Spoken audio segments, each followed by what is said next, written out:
اگلا سوال ہے کہ اگر باپ کے مرنے کے بعد بیٹی کو وراثت میں حصہ نہ ملے اور اس کا حق اس کے بھائی دبا لیں، مثلا زمین وغیرہ، تو ایسی صورتحال میں اس بیٹی کو کیا کرنا چاہیے؟ صبر کر لے یا پھر اپنے حق کے لیے کورٹ سے رجوع کرے؟ یعنی کورٹ سے رجوع کرے؟ صبر کیوں کرے؟ یہ کون سا صبر ہے؟ یہ تو ظلم کا ساتھ ہے، یہ آپ کا بنیادی حق ہے۔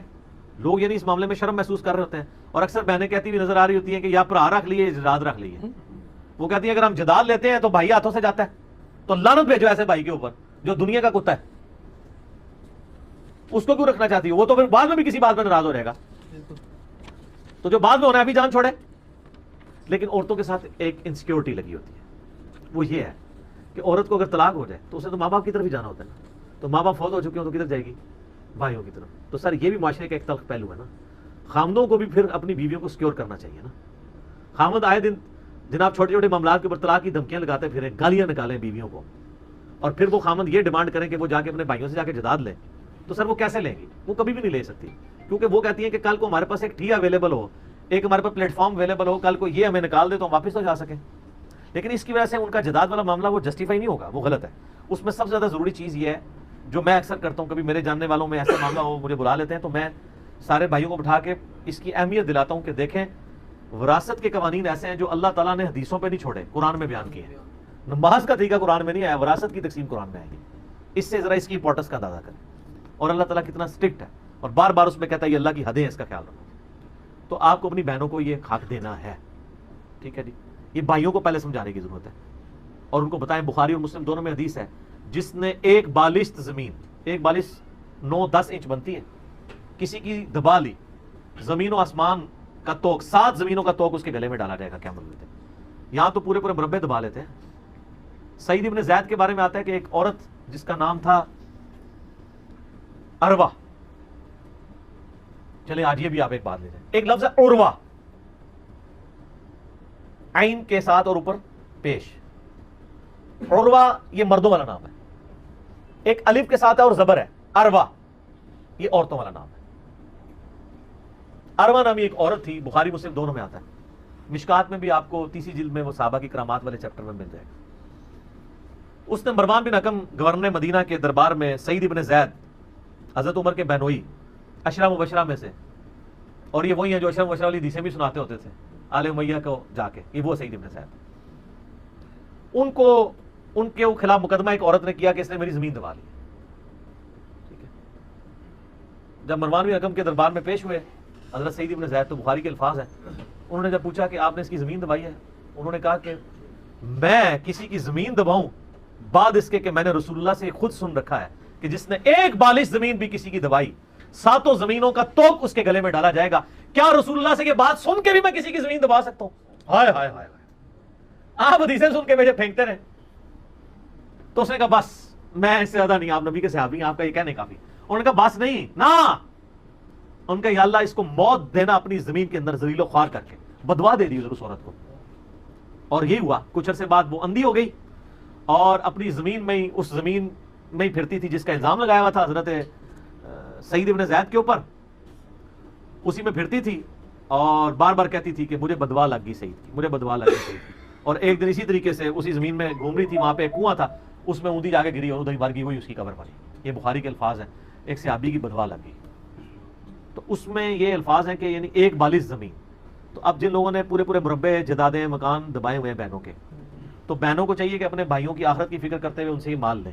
اور یہ خالی معاف کر دینا یہ کوئی حل نہیں ہے، انگور کھٹے ہیں، وہ معاف اس لیے کرتی ہے کہ ملنے کوئی نہیں ہے۔ اور جو بھائی کہتے ہیں نا جی وہ معاف کر دیا، ان کو کہ اس طرح نہیں نا، آپ جداد میں سے پیسے نکالیں، جو ان کا 8-10 لاکھ روپیہ بنتا ہے وہ ان کی تلی پہ رکھیں، اس کے بعد ان کو کہ وہ آپ کو گفٹ کریں۔ وہ تو تھانے کچہریوں سے بچ رہی ہوتی ہیں، کون وکیل کرے گا، کون کورٹ میں مقدمے کرے گا، جب تک مقدمہ چلے گا یہ بھی ہمارے گھر میں وہ عورت بیچاری اپنے خامن سے بھی گالیاں کھائے گی، اپنے بھائیوں سے بھی کھائے گی، اور وکیل کے پیسے کس نے دینے ہیں؟ خامن نے۔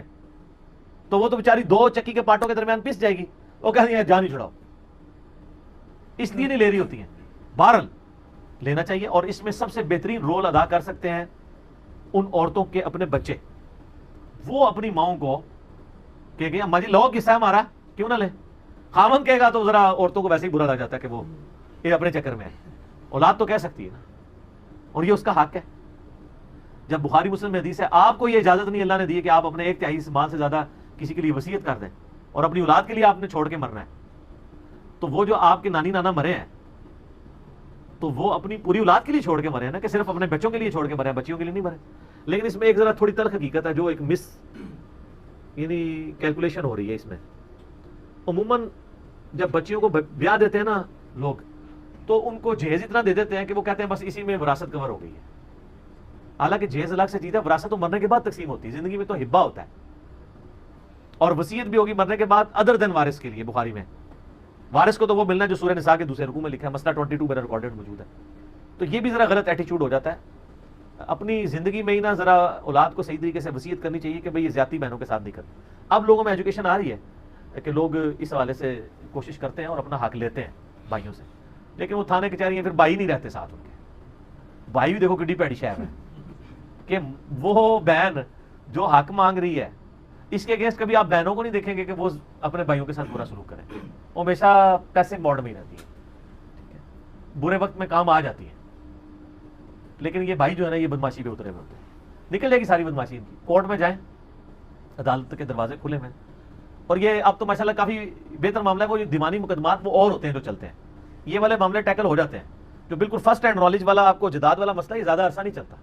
وہ جب ہونا کہیں وہ بہت سارے چاچے تائے ہیں اور آپ نے پہلے کہیں جداد تقسیم نہیں کی تھی، آپ کے ابا جی بھی مر گئے، دادا بھی مر گئے اور پردادے سے تقسیم نہیں ہوئی تھی، اس میں وہ وارث بہت زیادہ ہوتے ہیں، اس میں ذرا زیادہ سال لگ جاتے ہیں. ادروائز ایک یعنی بندہ مرا ہے اور اس کے آگے بچے بچی ہیں، وہ زیادہ عرصہ نہیں لگتا، تقسیم ہو جاتا ہے.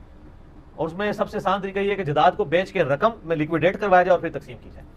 یہ جو کر دیتے ہیں نا، یہ فلاں مکان اس کا، فلاں اس کا، اس میں بھی اونچی نیچی ہو جاتی ہے. بعض کا ایک مکان کی اتنی ورث نہیں ہوتی ہے. تو اس کے لیے پھر مجھے اگلے دن کسی نے بلایا تھا، تو میں کہتا اس طرح نہیں نا، میں نے کہا مکان کی قیمت لگوایا. وہ کہتا نہیں ہم خود لگا لیتے ہیں. میں نے کہا آپ کی ایکسپرٹیز ہے،